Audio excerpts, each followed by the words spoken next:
हर हर महादेव दोस्तों, आप लोगों को मेरे YouTube चैनल में स्वागत है। मैं आचार्य विकास पांडे आप लोगों का अभिनंदन करता हूं। आइए आज हम लोग श्री सत्यनारायण भगवान की कथा स्मरण करते हैं और इसके फल जानते हैं। तो एक समय की बात है, नैमिषारण्य तीर्थ में सनकादिक 88,000 ऋषिगण ने सूत जी से पूछा कि हे प्रभु, इस कलयुग में वेद विद्या रहित मनुष्य को प्रभु भक्ति कैसे मिलेगी और किस प्रकार से मिल सकती है तथा उसका उदाहरण हमको बताइए। मुनि ने कहा कि ऐसा कोई तप बताइए जो थोड़े ही समय में पुण्य मिल जाए, मनवांछित इच्छा का फल भी मिल जाए। इस प्रकार से कोई कथा सुनाना है तो हमको इच्छुक है, हमको बताइए। शास्त्र के ज्ञात सूत जी बोले कि हे वैष्णव, मैं पूज्य आप सभी प्राणियों के हित के लिए मैं बता रहा हूं, आप लोग ध्यान पूर्वक सुनिएगा। नारद जी ने लक्ष्मी नारायण जी से भी पूछा था और लक्ष्मी नारायण जी ने मुनि के श्रेष्ठ नारद जी से कहा था कि आप यह बात ध्यान से सुनिए। एक समय की बात है, योगी राज नारद जी दूसरे पे हित की इच्छा और उनकी मनोकामना के लिए घूम रहे थे। सब लोगों से घूमकर वह जब मृत्यु लोक में आ पहुंचे, यहाँ उन्होंने अनेक योनि और अनेक जन्म के बाद भी मनुष्य अपने को कर्म को भोग कर दोबारा अपने पापों को पीड़ित हो रहा है और यह देखकर नारद जी सोच में पड़ गए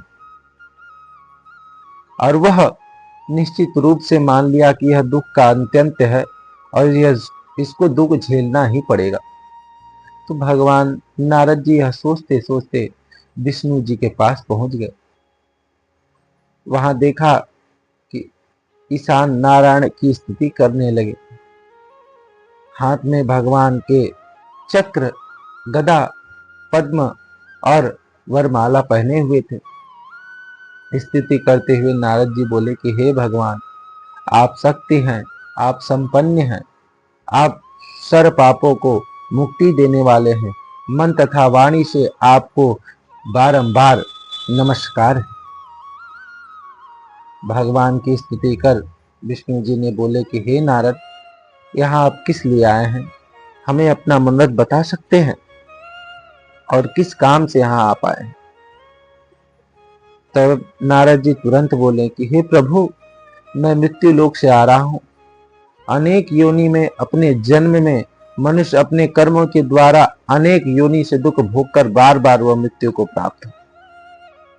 और इसे बताइए कि वो मनुष्य कैसे उसका फल प्राप्त होगा, उसको मुक्ति कैसे मिलेगी, उस पीड़ा जाल से उसका छुटकारा कैसे होगा, ये हमें जानने की इच्छा है, कृपया आप बताइए। श्री हरि बोले कि हे नारद, तुमने मनुष्य के भलाई के लिए बहुत ही उत्तम बात पूछी, जिससे करने से मनुष्य को मोक्ष मिल जाएगा। मैं बतलाता हूं, तुम ध्यान पूर्वक सुनो।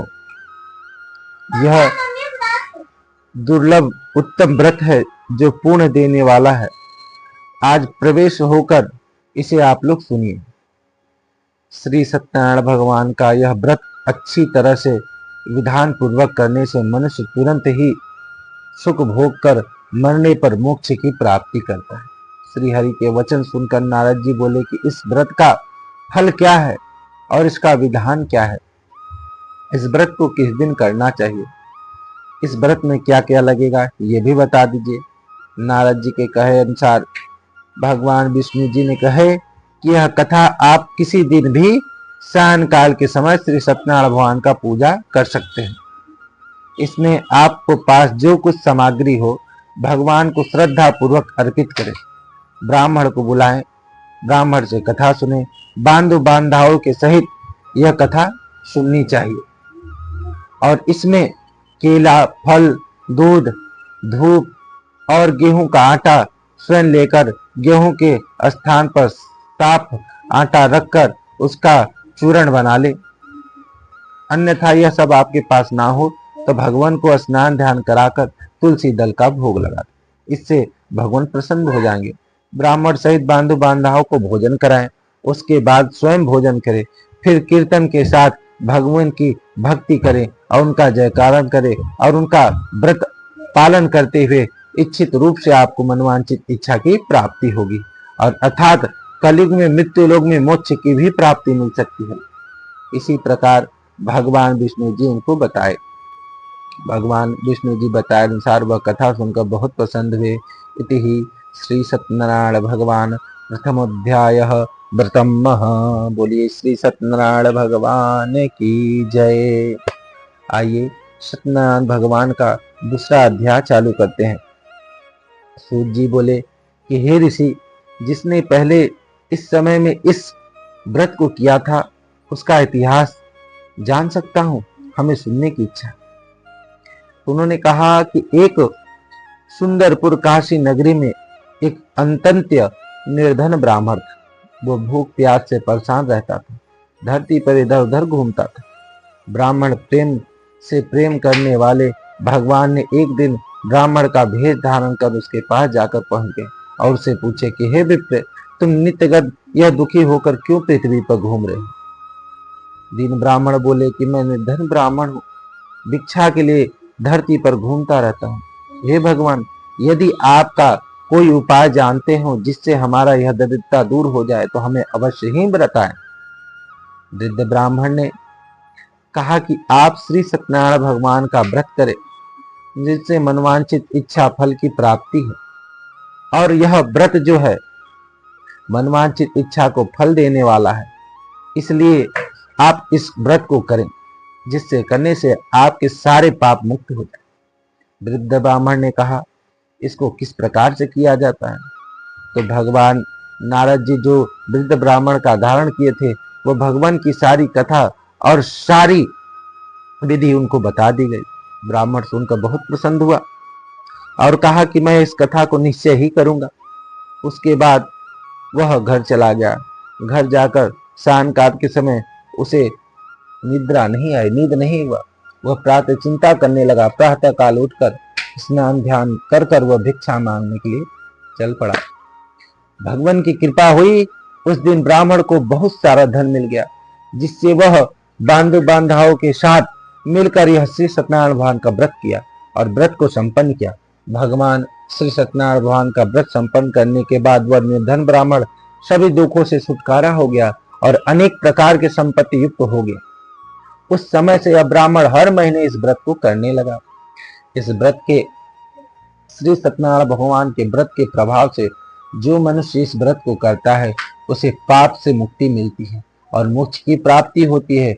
जो मनुष्य इस व्रत को करेगा वह सभी दुखों से मुक्त हो जाएगा।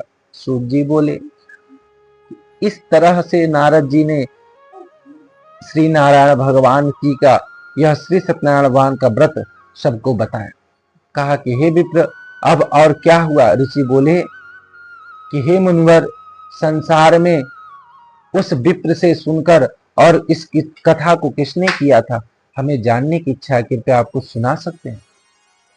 इसके लिए हमारे मन में श्रद्धा भावित हो गई है। सूत जी बोले कि हे मुनि, जिसने इस व्रत को किया है वह सब सुनिए। एक समय वह वृद्ध निर्धन ब्राह्मण वो अपने घर बैठकर कथा कह रहा था। तभी एक लकड़ी बेचने वाला उनके द्वार पहुंच गया और उनसे कहा कि हे ब्राह्मण देवता, यह क्या कर रहे हैं? कौन से देवता का पूजन कर रहे हैं? ब्राह्मण ने कहा कि मैं यह श्री सत्यनारायण भगवान का व्रत कर रहा हूँ, जिनके करने से मुझे धन दौलत की प्राप्ति हुई है। लकड़हारा बहुत प्रसन्न हुआ और प्यासा था। लकड़हारा पानी पिया और प्रसाद ग्रहण किया और कहा कि इस व्रत को मैं भी करना चाहता हूँ तथा इसके फल क्या मिलने वाले ये भी मुझे बता दीजिए। उन्होंने कहा कि इस कथा से मनवांचित इच्छा की भी प्राप्ति होती है। तो उन्होंने कहा कि यह सत्यनारायण भगवान का जो व्रत है मैं भी करूंगा। और वह कहकर जहां बड़े बड़े सेठ साहूकार लोग रहते थे उस नगर में चला गया। और उस दिन भगवान की ऐसे उससे ऊपर कृपा बरसी। उस दिन लकड़हारे की जो लकड़ी थी बहुत सारे धन उसको प्राप्त, 2 गुना धन प्राप्त हुए। वो प्रसन्नता पूर्वक होकर अपने घर पे आया और अपनी पत्नी के साथ इस कथा का किया। जो सत्यनारायण भगवान का व्रत है वह पूर्ण किया और वह व्रत करते ही सब पापों से मुक्त हुआ और प्रसन्नता पूर्वक होकर इस व्रत को करने लगा। और लकड़हारा और ब्राह्मण दोनों लोग सब संयुक्त होकर इस काल में सुख भोग कर अंत काल में वैकुंठ धाम को चले गए। श्री सत्यनारायण व्रत कथा दूसरा अध्याय। बोलिए श्री सत्यनारायण भगवान की जय। आइए श्री सत्यनारायण भगवान की तीसरी कथा और प्रारंभ करते हैं। सूत जी बोले कि हे श्रेष्ठ मुनि, अब आगे कथा सुनना चाहता हूं, आप हमें बताइए। तो उन्होंने कहा कि पहले समय में उल्का मुख नामक एक जितेंद्रिय राजा रहता था। वो प्रतिदिन देव स्थान पर जाकर निर्धनों का मदद करता था और सब कष्ट सबका दूर करता था। उसकी पत्नी कमल के समान मुख वाली तथा साध्वी थी और वह लोग भटशिला नदी के तट पर होकर दोनों लोग श्री सत्यनारायण भगवान का व्रत किया करते। समय साधु नामक एक वैश्य आया, उनके पास आकर उनसे पूछा कि हे प्रभु, हे राजन, यह आप क्या कर रहे हैं, किसका व्रत कर रहे हैं? हमें जानने की इच्छा है, क्या आप बता सकते हैं? राजा ने भक्ति भाव से पूर्ण होकर कहा कि हाँ, मैं यह तेजस्वी श्री सत्यनारायण भगवान का व्रत कर रहा हूँ, जिससे करने से मुझे धन दौलत पुत्र प्राप्ति की प्राप्ति हुई। राजा के ऐसे वचन सुनकर साधु बोला कि क्या सच में इस व्रत के अनुसार और इस व्रत की कथा अनुसार पुत्र की भी प्राप्ति होती है, संतान की भी प्राप्ति होती है? उन्होंने कहा निश्चय ही, अगर आप यह कथा मन से पूर्वक सुनते हैं और करेंगे तो आपको सच में ही आपके घर कोई न कोई बालक उत्पन्न जरूर हो।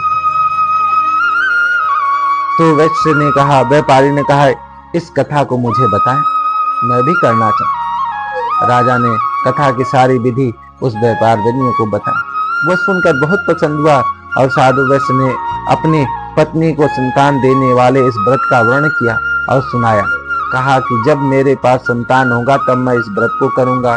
साधु ने इस तरह के वचन अपनी पत्नी लीलावती से कहा।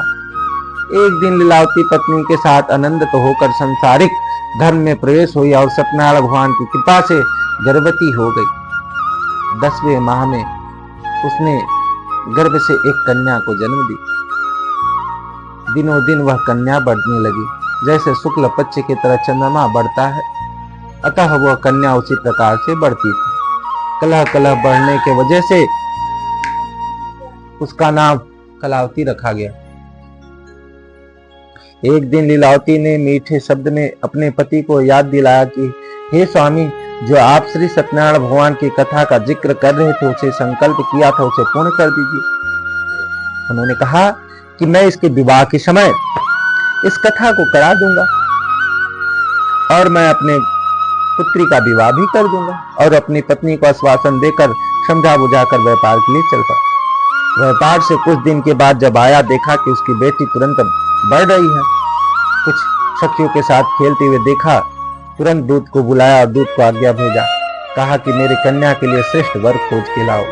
दूत ने आज्ञा पाकर एक कंचन नगर में गया, जहां गुणवान बनियों को पुत्र को देख कर लाया गया और जाति बांधव सहित देख उसका विवाह कराया गया। और विवाह कराते समय यह दुर्लभ जो श्री सत्यनारायण भगवान का कथा था वह भूल गया। इस पर भगवान क्रोधित हो गए और उसे श्राप दिया कि हे साधु, तुमको अधिक दुख मिलेगा, अपने कर्म से तुम भटक गए हो। बनिया जमात को लेकर कुछ दिन के बाद स्थित होकर रत्न पर और वह रत्नपुरी नगर में पहुंच गया। वहां जाकर दमार ससुर दोनों लोग चंद्रकेतु के राज में जैसे ही पहुंचे, व्यापार करने के लिए भगवान 2 माया रूपी चोर भेजकर राजा का सारा धन चुराया और जहां दोनों वो लोग रहते थे उसी जगह चोर जो है राजा का धन रखकर वहां से गायब हो। राजा के सैनिक राजा का पड़ा हुआ धन देखा तो उन दोनों बनियों को पकड़ ले गए और उन्हें पीटते हुए राजा के पास। राजा से कहा कि राजा, हमको आज्ञा दीजिए, चोरों को पकड़ लाया हूं। इन दोनों लोग को कालकोठरी में बंद करा दिया।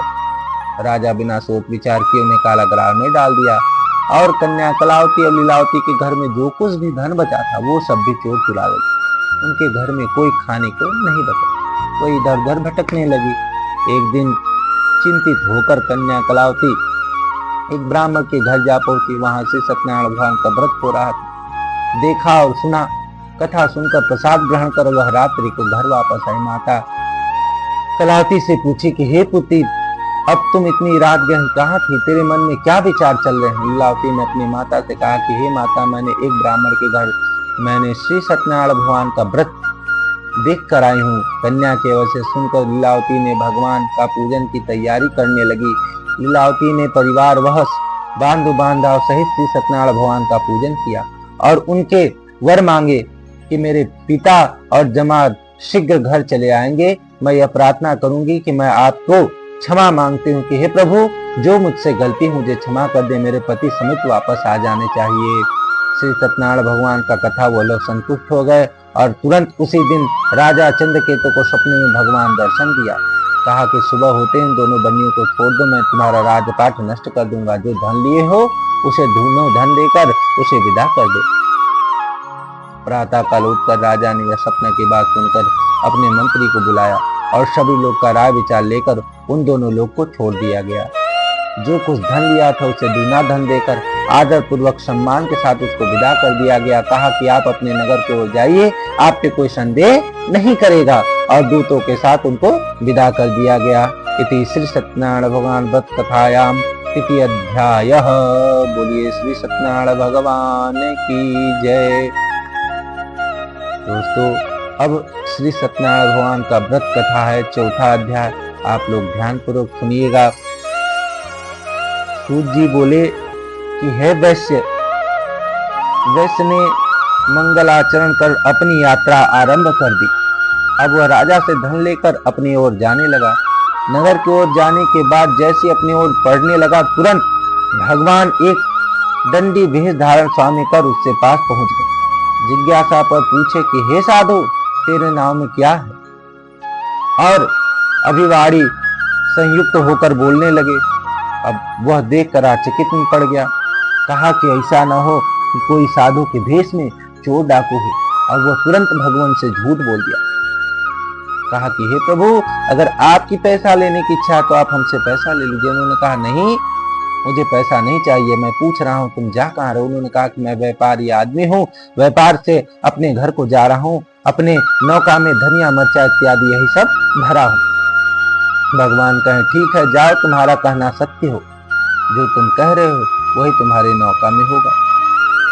अब ऐसे कहकर भगवान त्रिदंडी स्वामी कुछ दूर जाकर तट के किनारे बैठ गए। कुछ देर के बाद दामाद ने जब नाव के पास कपड़ा हटाकर देखा तो उसमें सचमुच में धनिया मिर्चा इत्यादि यह सब भरा। अब वो देखकर आश्चर्य में पड़ गए और वहीं ससुर मूर्छित होकर गिर पड़े। तब दामाद ने उसे होश में लाया, उन्हें समझा बुझाकर त्रिदंडी स्वामी के पास चलने का आग्रह किया और कहा कि आप उन्हीं के शरण में चलना चाहिए जो वही मनोरथ पूर्ण करेंगे। दोनों लोग त्रिदंडी स्वामी के पास गए और पास जाकर उनको चरण पकड़ के रोने लगे कि हे प्रभु, जो आपका श्राप है मुझे माफ कर दीजिए। मैं आपके माया को नहीं समझ पाया, मैं आपके शरण में आया हूँ, प्रभु हमारी मनोकामना पूरी करे। दामाद ने ऐसे सुनाकर त्रिदंडी स्वामी के पास अत्यंत भयभीत होकर रोने लगा और कहा, प्रभु जो कुछ हम लोगों के द्वारा कहा गया उसे क्षमा कर दे। मैं आपके माया से मोहित हो गया, मैं कुछ समझ नहीं पाया, और जो कुछ भी है आप मेरा वापस कर दीजिए, अन्यथा मैं यही प्राण त्याग दूंगा। अब त्रिदंडी स्वामी कहे कि हे वैश्य, तुम रुद्रन मत करो, ये जो तुझे धन मिला है ये मेरे ही आज्ञा से मिला है। तुम बारंबार दुख की प्राप्ति कर रहे हो और अपने घमंड में हो जा रहे हो, तो ये जो पैसा है इसको ले जाओ, अच्छी जगह लगाओ, जैसे किसी गरीब कन्या का विवाह कराओ, कुआं खनाओ, देवालय बनवाओ, वन बाग उपवन ऐसे अनेक पूर्ण कार्य करो जिससे तुम्हारे घर में हमेशा लक्ष्मी की प्राप्ति होगी। इस पैसे से ले जाकर किसी दूसरे की रक्षा करो और दूसरे का पालन पोषण करो, जिससे हमेशा तुम्हारा गुणगान होगा। वो लोग कहे ठीक है प्रभु, मैं आज से ऐसा ही करूंगा। और वह लोग भगवान को प्रणाम कर कर अपने नौका के पास आए तो उनकी नौका जिस प्रकार से थी उससे और भर गई, धनों सहित वो उपयुक्त हो गया। वह लेकर अपने पास नगर को ओर जाने लगे। जैसे अपने नगर को पहुंचे, दूत को कहा कि जाओ सेठ जी को कह दो कि सेठ जी नगर के किनारे आ गए हैं, उनके स्वागत की तैयारी। दूत ने आज्ञा पाकर साधु की पत्नी को जाकर प्रणाम कर कहा कि सेठ जी नदी के किनारे आ गए हैं, आप उनके स्वागत की तैयारी की जाए। दूत के मुख से सुन ली कि हमारे पति वापस आए हैं, तो उसी समय वह लोग बड़े हर्ष के साथ श्री सत्यनारायण भगवान का पूजन कर रहे थे और अपनी पुत्री कलावती से कहा कि मैंने अपने पति के दर्शन के लिए जाती हूँ और यह कार्य पूर्ण शीघ्र करके तुम भी आ जाना। माता के ऐसे वचन सुनकर कलावती जल्दी प्रसाद छोड़ दी और अपने पति के पास चली गई। प्रसाद की अवज्ञा से, प्रसाद के त्यागने से उसके भगवान फिर क्रोधित हो गए। श्री सत्यनारायण भगवान रुष्ट हो गए और वह नौका सहित और उसके पति उसी जगह उस पानी में डूब गए। कलावती जब अपने पति को वहां ना पाई तो रोने लगी और जमीन पर गिर पड़ी। नौका डूब गया हुआ था। कन्या रोते रोते शाम हो गई और कही जब मेरे पति नहीं रहे तो मुझे भी कोई जीने का महत्व नहीं रहा, मैं भी सती होने का प्रण करती हूँ। और वह सती होने लगी और जैसे ही कंठ के समीप जल में गई, तुरंत भगवान सत्यनारायण भगवान ने आकाशवाणी की, हे कन्या, तुमने मेरा प्रसाद त्याग कर आई हो, छोड़ कर आई हो, इसलिए तुम्हारे पति अदृश्य हो गए हैं। यदि आप घर के जाकर प्रसाद खाकर लौट के आती हो तो तुम्हारे पति अवश्य मिल जाएंगे।